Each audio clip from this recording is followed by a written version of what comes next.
മാളവിക ബിന്നി നമ്മോടൊപ്പം ചേരുന്നുണ്ട്, അധ്യാപികയാണ് മാളവിക ബിന്നി. അപ്പോൾ രാഹുൽ ഈശ്വരനെ പോലെയുള്ള ആളുകളൊക്കെ നാളെ നിശ്ചയിക്കും നിങ്ങളൊക്കെ എവിടെ യാത്ര ചെയ്യണം അല്ലെങ്കിൽ എങ്ങോട്ട് പോകണം, പൊതുവേദിയിലൊക്കെ വരുമ്പോൾ ഇന്ന വസ്ത്രം ഇടണം, ഇന്ന വസ്ത്രത്തിന്റെ അല്ലെങ്കിൽ അളവിന്റെ ആ അളവിതാണ്, ഇത്ര മീറ്ററിൽ ഇത്ര സെന്റിമീറ്റർ ഒക്കെ ആയിരിക്കണം അതിന്റെ ആ തോതും അളവും എന്നൊക്കെ പറഞ്ഞ് ഇനി നടക്കാൻ കഴിയൂ എന്ന ആണോ രാഹുലിന്റെ ഭാഷ മാറുന്നത്? ആണെന്ന് തന്നെയാണ് തോന്നിയത്. നാളെ രാവിലെ രാഹുൽ ഒരു ചാർട്ട് തന്നിരുന്ന ഞങ്ങൾ ഈ കേരളത്തിലെ സ്ത്രീകൾക്കെല്ലാം അതനുസരിച്ച് ജീവിക്കാമായിരുന്നു. ഇന്ന വസ്ത്രം ഇടാം, ഇന്ന സ്ഥലത്ത് പോകാം, ഇന്ന സ്ഥലത്ത് പോകുമ്പോൾ ഇന്ന വസ്ത്രം ഇടാവുള്ളൂ, വേറൊരു സ്ഥലത്ത് പോകുമ്പോൾ മറ്റൊരു രീതിയിലുള്ള വസ്ത്രം, അങ്ങനെ ഉടനെ തന്നെ ഒരു പട്ടിക തയ്യാറാക്കി കേരളത്തിലെ സ്ത്രീകൾക്ക് വിതരണം ചെയ്യണമെന്ന് ഞാൻ രാഹുലിനോട് താഴ്മയായിട്ട് അപേക്ഷിക്കുകയാണ്. അതിനനുസരിച്ച് ഞങ്ങളെല്ലാം ഇനി ജീവിച്ചോളാമേ. അതുപോലെയാണല്ലോ പറയുന്നത്. മൊറാലിറ്റിയുടെ കോഡ് തീരുമാനിക്കുന്നത് ഇവര്, ഒബ്സീനിറ്റിയുടെ കോഡ് തീരുമാനിക്കുന്നത് ഇവര്, സ്ത്രീ എന്ത് വസ്ത്രം ധരിക്കണം, എന്ത് വസ്ത്രം ധരിച്ചുകൂടാ, ഏത് ലിമിറ്റ് വരെ എക്സ്പോസ് ചെയ്യാം, ഏത് ലിമിറ്റ് കഴിഞ്ഞാൽ എക്സ്പോസ് ചെയ്തുകൂടാ എന്നൊക്കെ തീരുമാനിക്കുന്ന ഒരു സംഘം പേട്രിയാർക്കിയൽ ഗൂൺസിന്റെ റെപ്രസെന്റേറ്റീവ് ആയിട്ട് തന്നെയാണല്ലോ രാഹുൽ ഇവിടെ നിൽക്കുന്നത്. അത് എത്ര എന്താ പറയുന്നത്, സോഫ്റ്റ് ആയിട്ട് പറഞ്ഞാലും ഹാർഷായിട്ട് പറഞ്ഞാലും ഇത് തന്നെയാണ് പറയുന്നത്. നമ്മളിവിടെ ഓർക്കണം, പലപ്പോഴും റേപ്പ് നടക്കുമ്പോൾ അവൾ ആ വസ്ത്രം ധരിച്ചത് കൊണ്ടല്ലേ ആ റേപ്പ് നടന്നത് എന്ന് പറയുന്ന അതേ ലോജിക്കാണ് രാഹുലിന്റെ വായിൽ കൂടെ വരുന്ന ഈ വാക്കുകൾ നമ്മൾ ഓർക്കണം. ഷീസ് ആസ്കിങ് ഫോർ ഇറ്റ് എന്നുള്ള ലോജിക്ക് തന്നെയാണ്. അതായത് ആ വസ്ത്രം ധരിച്ചാൽ ഇങ്ങനെ പെരുമാറാം എന്ന് തന്നെയാണ് പറയുന്നത്. അതുകൊണ്ട് തന്നെയാണ് ഇദ്ദേഹം വീണ്ടും വീണ്ടും എടുത്തു പറയുന്നത്, ഇങ്ങനെ വസ്ത്രം ധരിച്ചാൽ വസ്ത്രങ്ങൾക്ക് പരിമിതി ഇല്ലെങ്കിൽ വാക്കുകൾക്കും പരിമിതി കാണില്ല എന്നുള്ളത്. അത് വളരെ കൃത്യമായിട്ടുള്ള റേപ്പിസ്റ്റ് ലോജിക്ക് തന്നെയാണ്. അതാണ് അണ്ടർലൈൻ ചെയ്ത് പറയുകയാണ്. അതായത് ഒരു സ്ത്രീ, നമ്മളിപ്പം പലപ്പോഴും പറയും, ഒരു സ്ത്രീ ന്യൂഡായിട്ട് പോലും നടക്കുകയാണെങ്കിലും വളരെ ഡീസെന്റ് ആയിട്ട് നിൽക്കുന്ന ഒരു വലിയ സെറ്റ് ഓഫ് പുരുഷന്മാർ നമ്മുടെ ഈ ലോകത്തുണ്ട് എന്ന് തന്നെയാണ് ഞാൻ വിശ്വസിക്കുന്നത്. പല കൾച്ചറുകളിലും അങ്ങനെ നമ്മൾ കാണുന്നുണ്ടല്ലോ. ഇപ്പൊ കഴിഞ്ഞ ഒരു ചർച്ചയിൽ ദിനുവയിൽ പറയുകയുണ്ട്, ആദിവാസി സമൂഹങ്ങൾ എന്താണ് ബ്ലൗസ് ധരിച്ചു തുടങ്ങി, എന്നിട്ട് ആദിവാസി പുരുഷന്മാരെല്ലാം ആദിവാസി സ്ത്രീകളെ റേപ്പ് ചെയ്യുന്നുണ്ടോ? ഇല്ല, അവർക്കൊരു സെൻസ് ഓഫ് ഡീസൻസി ഉണ്ട്, അവർക്ക് മിനിമം ബോധമുണ്ട്.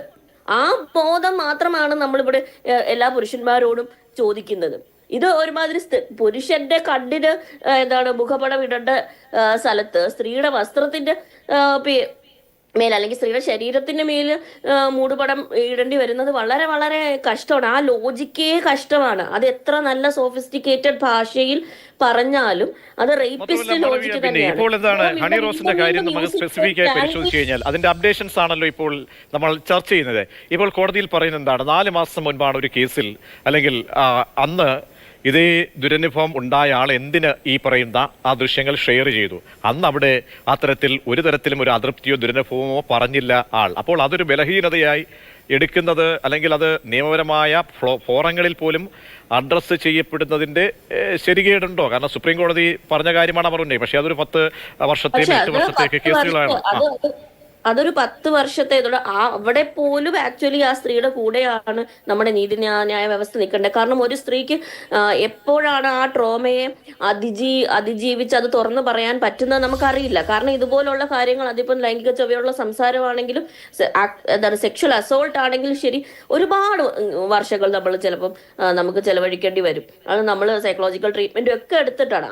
ആ കുട്ടിയുടെ കാര്യത്തിൽ പോലും ശരിക്കും പറഞ്ഞാൽ അത് കോഗ്നിസൻസിൽ എടുക്കേണ്ട കാര്യമേ അല്ലായിരുന്നു. പക്ഷെ ആ കേസും ഇതുമായിട്ട് നമുക്ക് കമ്പയർ ചെയ്യാൻ പറ്റില്ല. കാരണം 4 മാസമാണ് ആയിരിക്കുന്നത്.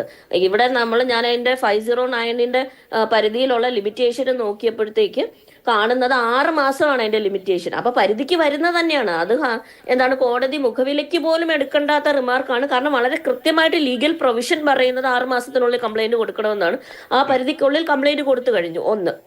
2, അവരൊരു ഇനോഗ്രേഷന് പോയതല്ലേ, അല്ലെങ്കിൽ ഒരു പബ്ലിക് ഇവന്റിന് പോയതല്ലേ, അവരതിന് പൈസ മേടിച്ചിട്ട് പോകുന്നില്ല. അവിടെ ഒരു സീൻ ഉണ്ടാക്കരുത് എന്ന് അവരുടെ ഒരു എത്തിക്കൽ കോഡിന്റെ ഭാഗമായിട്ടായിരിക്കും. ഇപ്പം നമ്മളാണെങ്കിലും ഒരു പ്രോഗ്രാമിന് പോകുകയാണെങ്കിൽ അവിടെ ഒരു പ്രശ്നം ഉണ്ടായാൽ നമ്മൾ ഓർഗനൈസേഴ്സിന്റെ കയ്യിൽ നിന്ന് പൈസ മേടിച്ചിട്ടുണ്ടെങ്കിൽ അവരുടെ കൺസേൺ ആണ് നമ്മൾ ആദ്യം നോക്കുന്നത്. അപ്പൊ അവിടെ ഒരു സീൻ ഉണ്ടാക്കാത്തതാണോ ഒരു പ്രശ്നം? അല്ലെങ്കിൽ ഒരു സീൻ ഉണ്ടാക്കിയാൽ പിന്നീട് ഇങ്ങനെയുള്ള പരിപാടികൾക്ക് ഹണി റോസിന് അല്ലെങ്കിൽ വേറെ നടിമാരെ വിളിക്കും. അവർ സ്ഥിരം പ്രശ്നക്കാരായിട്ട് ചിത്രീകരിക്കപ്പെടും.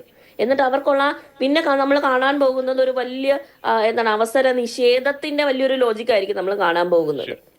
കാരണം ഇങ്ങനെ നടന്ന, അതായത് സ്ത്രീകളെ പ്രശ്നക്കാരികളാക്കി കാണിക്കുന്ന, പർട്ടിക്കുലർലി നടിമാരെ പ്രശ്നക്കാരികളാക്കി കാണിക്കുന്നത്, അവർക്ക് സിനിമയിലും മറ്റ് വേദികളിലും അവസരം നിഷേധിച്ചുകൊണ്ടിരിക്കുന്നത് നിരന്തരമായിട്ട് നമ്മൾ കണ്ടുകൊണ്ടിരിക്കുകയാണ്.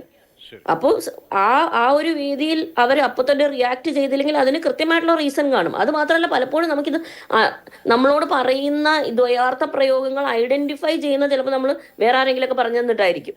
അല്ല, കാരണം ഈ ദ്വയാർത്ഥ പ്രയോഗം എന്ന് പറയുന്ന മെൻ ഹാവ് എന്താ പറയുന്നത് മൊണോപ്പൊളി ഓവർ ലാംഗ്വേജ്. കാരണം ഈ ശരിയാ, ഈ ഈ തീർച്ചയായും ആ കോണ്ടെക്സ്റ്റ് ടൈപ്പ് വളരെ ഓഫ് ഒരു ഭാഷ പലപ്പോഴും നമുക്ക് പ്രധാനപ്പെട്ടതാണ്. അറിയില്ല. അത് പല മാനസികാവസ്ഥയിലൊക്കെ തന്നെ ഉള്ള ഞാൻ അങ്ങനെ താങ്കളിലേക്ക് തിരികെ എത്താം.